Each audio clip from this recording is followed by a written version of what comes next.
Kampanya kontra naman sa lungsod ng Caloocan, partikular na sa monumento, mas palalakasin pa sa tulong ng CCTV cameras. Nagbabalik ang aming kasama, si Alvin Baltazar. Isa ang area ng monumento sa kabilang sa tinaguriang 5 crime-prone areas dito sa Metro Manila. Hindi bababa sa 1 milyong taong sinasabing dumaraan dito kada araw, kaya ang mga kawatan parang mga lobong maninila na nakabang ng kanilang makukulimbat sa mga inosenteng sibilyan.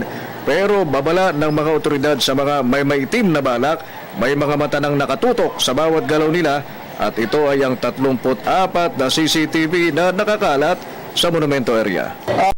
Gawin natin itong 6 na target areas na ito, 2 na ang naisakatuparan at malaki ang contribution nito sa pagbaba ng bilang ng krimen dito sa mga areas na ito na dinadalo ng ating mga kababayan.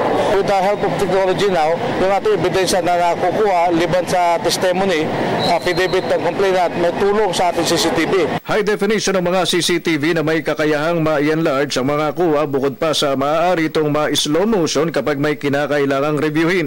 24 na oras itong nag-ooperate na kahit gabi malinaw ang mga kuha. Deterrent factor din ang mga CCTV na may nakapokus din sa mga safe loading area na proteksyon din naman ng mga pasahero laban sa mga taxi driver na hold-upper. Kung siya ay tutungo sa monumento sa paglipat-lipat niya ng sakay, siya po ay makukunan. Ipinagmalaki ng mga otoridad na napakalaki ng krimeng nabawa sa monumento matapos na mapiligiran ito ng CCTV. Mula sa dating 29 kada linggo, bumagsak anya ito sa 10 at ang dahilan, ang mga nakakalat na CCTV sa area na nagmamatyag sa bawat kilos at galaw ng sumisikip na ngayong mundo ng mga kawatan.